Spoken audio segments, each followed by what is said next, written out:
So I'm here to talk to you today about redefining consumer engagement.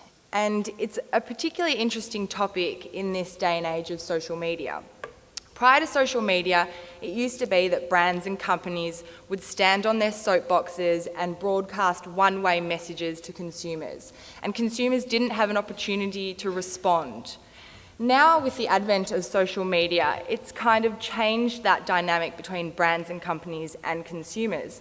And it's kind of closed that communication loop by opening up a second line of communication, allowing consumers to have a voice and allowing them to respond to brands and companies. Now, it's an interesting topic simply because it's kind of shifted the balance of power. It used to be that brands and companies owned the power, and now it's kind of moved towards consumers.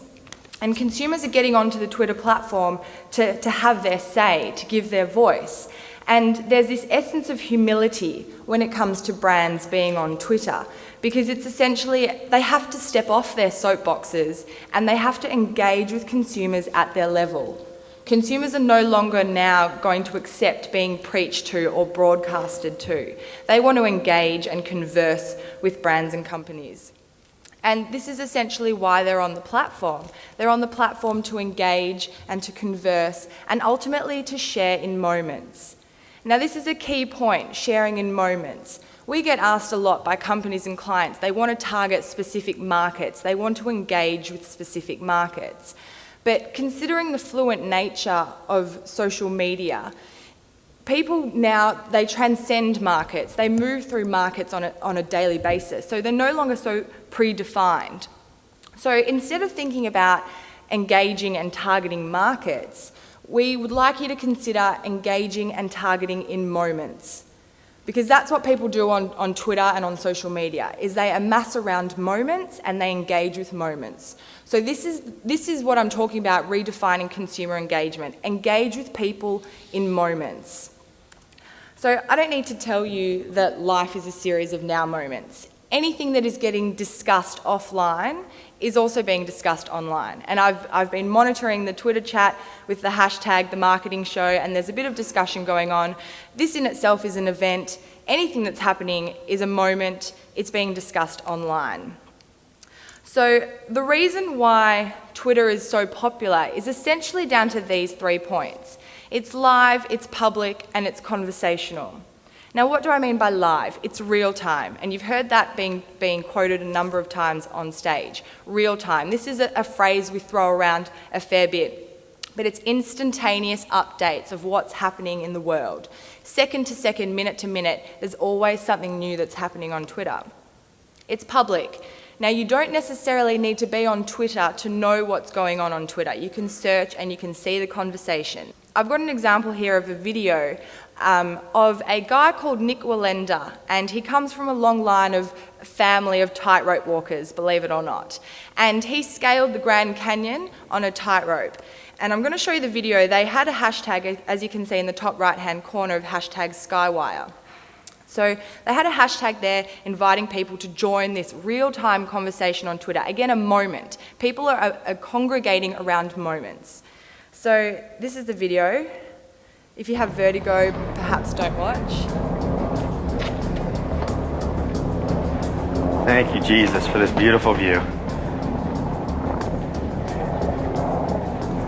How's that dust on there right now? Oh, it's all right. Okay.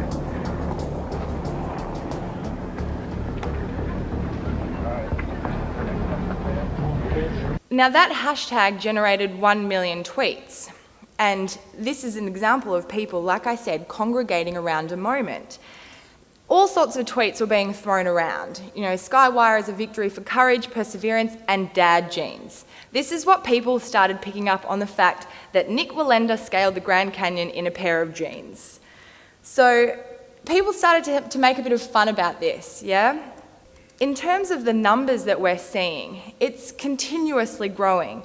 We know that 75% of Twitter users access it on their mobiles. Now, a month ago, it was 60%. So these numbers are growing constantly. Again, we're seeing 215 million active users on the platform globally. Now, regional specific, our most lucrative market is Saudi Arabia, with now just over 7.5 million active users. UAE has 1.5 million active users, and Kuwait has 1 million active users. Again, these numbers are constantly changing. We're seeing 1 billion tweets every 2 days being sent out about topics, events, conversations. So essentially there's billions of moments to engage in, billions of opportunities for brands to jump into the conversation and converse with people on the same level. So how can you plan for the moment? There's all sorts of moments. For example, there's everyday moments. Now, what I mean by this is you can draw a lot of data from Twitter, and you can draw a lot of data from everyday moments. What are people talking about on a day-to-day basis? You can see here, for example, the word hungry. You can see that it peaks on Monday afternoon. Same goes for run. You can see the graph, and you can see patterns in conversation that happen over a prolonged period of time. Again, providing opportunities for brands to engage around specific moments. And finally, with tired, seeing another graph. Again, people seem to be most tired on Saturday afternoons. Now, what happened? There's a trend. Why can't I sleep at night?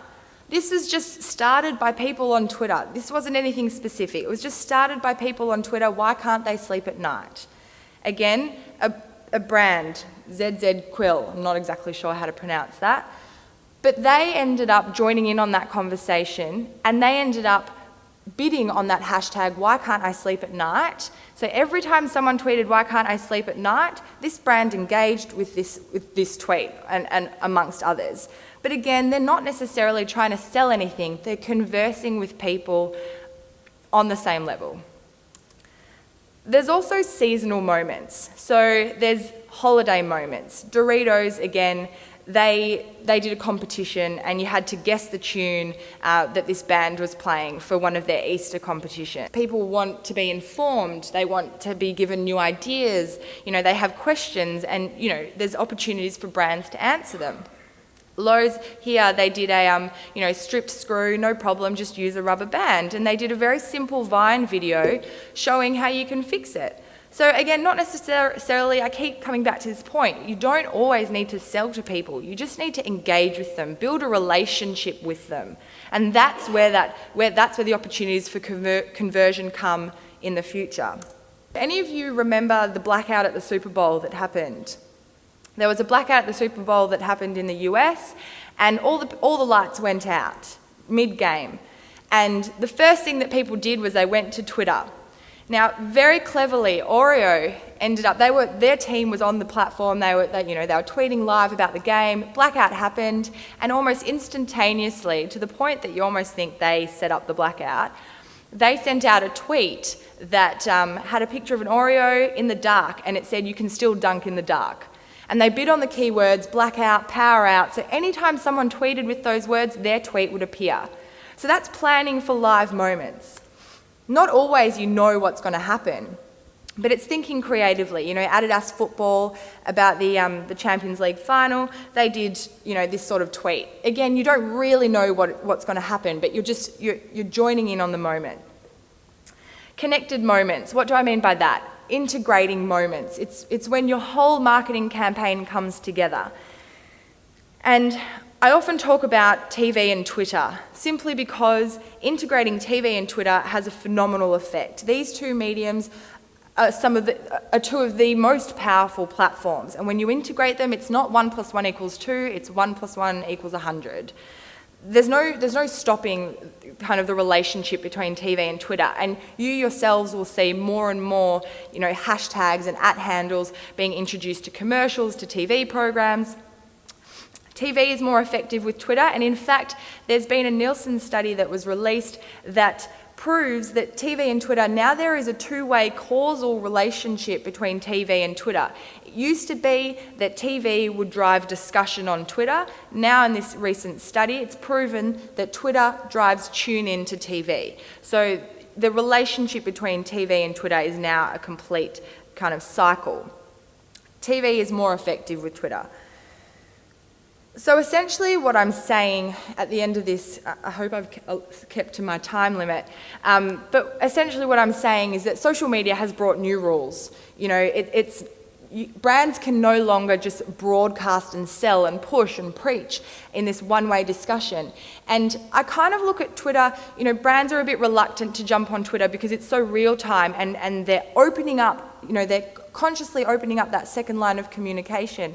And I kind of think that it's the brave brands that get onto Twitter simply because it's, you know, they're inviting feedback, and you will get positive feedback and you will get negative feedback, but it's what you do with that feedback that determines the success. So what was done in marketing back in the Mad Men days is no longer relevant with social media. There are new rules, and you need to engage with people in moments, as I said, in everyday moments, in all sorts of connected moments. So think about targeting moments, not targeting markets.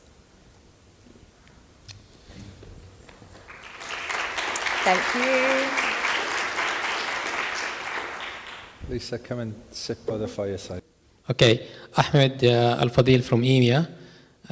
One question. What do you mean by active user? So what we consider an active user is someone that has logged into the platform at least once in a month. Now, from those numbers that we've shown before, we know that over 50% of those users log in on a daily basis. So that's what an active user is. Hi, I'm Kashif Afandi from Abu Dhabi National Industrial Projects. Moments by definition are brief. So how does capturing the moment become campaignable or sustainable? Yeah, very good question. Twitter in itself is so quick that something that happened 2 days ago on the platform is old news. And when I say target moments, you constantly need to be updated, constantly need to refresh things. You need to move quickly on the platform. And you know, in the discussion here before, you can't just let things roll on social media. You need to be ahead of the game. So in terms of making things long-term or campaignable, I mean, if you want it to go long-term moments, you could think seasonal moments as, you know, the Easter campaign or festive or Ramadan or something. That's what you can do. In terms of live moments, that's probably going to be short-lived, but they're often the most effective. If you can really capture that moment, and just like the Oreo example that I gave earlier at the Super Bowl, again, that was instantaneous, that was quick, and after the lights went back on, that was it, the moment was over. But people are still talking about that. People are still talking about how Oreo leveraged off that and captured that moment, even though it was over in 5 minutes. So social media, the way that it's moving, it's just so quick that it's constantly changing, it's constantly updating, and it's no longer kind of these long-term things. Any more questions? So we heard from the panel that social media is just another tool in the 20, I think it was 20 tools that the marketing people would have to use. How do you think it's fundamentally changed the usages of those tools, or is it now the multi-purpose sort of Swiss Army knife? No, I consider that Twitter it's right, it is another tool, but it's one of the linchpin tools. It's connecting all the elements together. You know, it's bringing everything together. People are discussing every element of kind of a marketing campaign through Twitter. So it's an extremely important part of a marketing campaign or any sort of promotion. It's extremely important. It's linking every component together.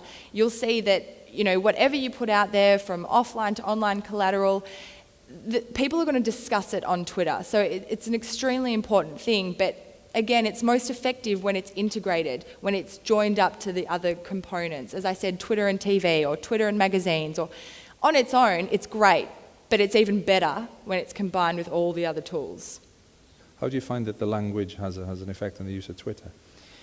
Yeah, languages is a tricky one because often we have clients that say, you know, they want to converse in English and Arabic, and, you know, we encourage them to converse in the two languages out of the one @ handle. You know, we wouldn't want to dilute the audience and say, okay, this is only going to be Arabic or this is only going to be English.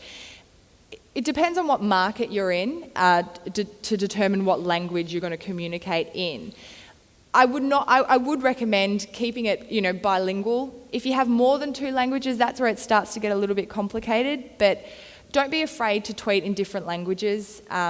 So long as you know your community and know who they are and what languages they primarily speak in. Also, in terms of languages, also thinking conversational style. Speaking to people in the tone that they speak to you in.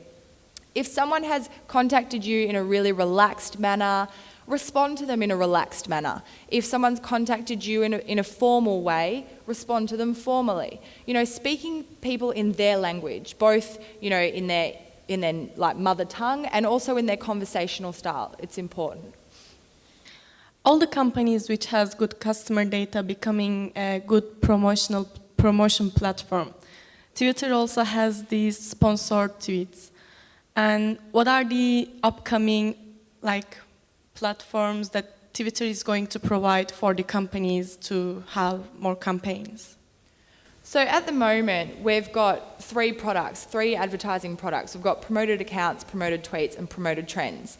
Now, advertising in the region was launched in January, so it's still relatively new. And these 3 products tend to revolve a lot around awareness, around generating awareness for brands and generating awareness for promotional campaigns.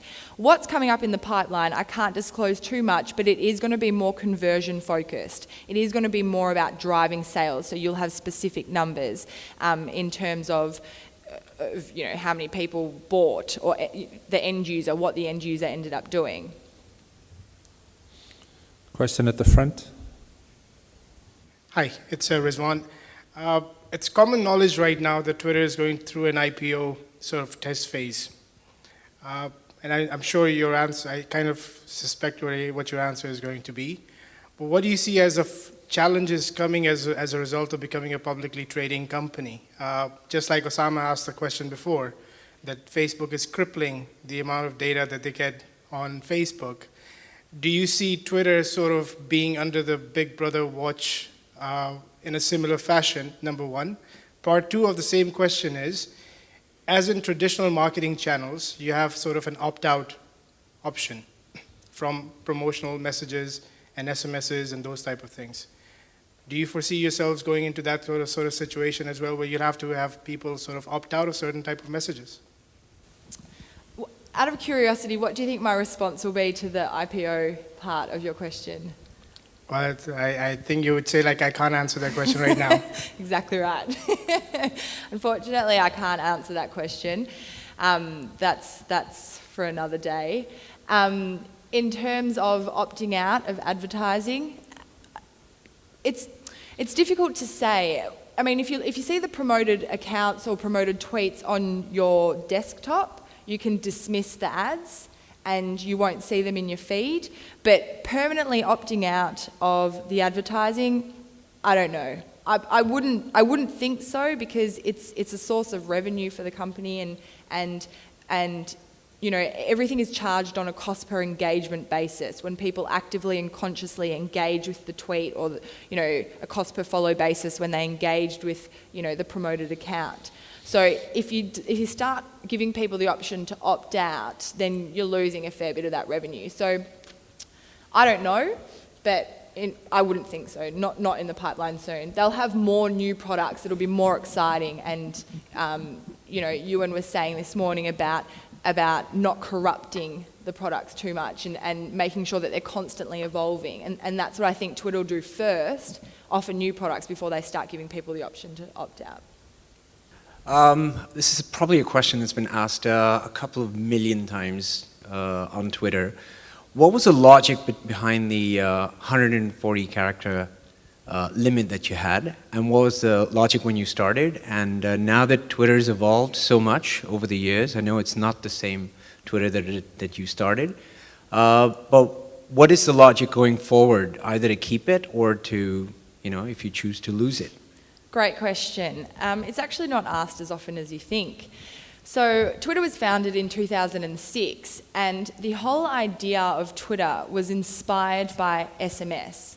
So the founders, they wanted to allow people to send text messages across the world to any mobile phone from any mobile phone carrier. That was the whole idea behind Twitter. So the 140 characters is inspired by an SMS, by text messages.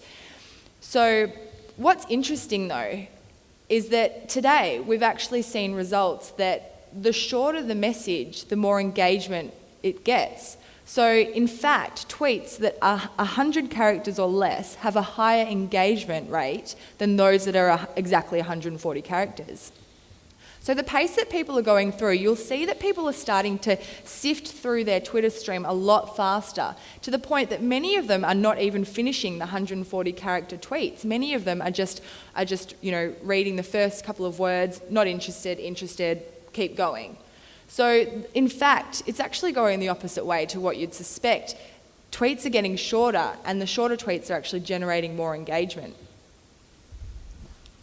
Hello, this is Imad.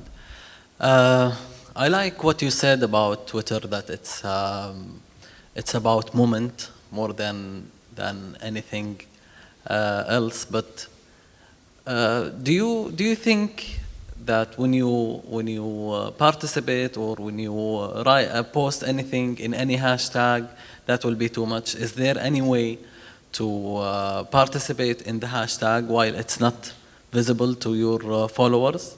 Because it is too much to go in every moment. Yeah, it's all about planning it's all about deciding what you want to be a part of or what you want to engage with. It's not about engaging in every single moment, participating in every single hashtag. I'm sure you're all aware of what a hashtag is, which is actually quite funny that we've got a fireplace here, but the way I describe hashtags is that it's essentially a fireplace and it congregates all the discussion around that hashtag in kind of one area. You don't want to kind of bombard people and take over every single hashtag and every single moment. You want it to be strategic and you want it to be smart. So I wouldn't encourage going out and actively jumping onto every hashtag. What I would do though is exploring what's trending in the region, in the country. You can actually change the country of trends as well, depending on what countries your brand or company is targeting. You can change on Twitter the trend country, so you can see what's trending in other countries, monitor the discussions, monitor what's going on, stay ahead of the platform, constantly go onto the Twitter platform and see what's going on, and then you'll see the opportunities. As soon as you start opening up your mind to it and actively kind of being open to these opportunities, you'll start seeing them. Okay, Lisa, thank you very much. I mean, key takeout for me, I think, was that the humility that you mentioned at the beginning. If you do sit there and believe that the people that are talking to you can change and affect your business, you'll have that open-mindedness to make decisions based on their point of views, not what you think they should be saying. But thank you very much. Thank you.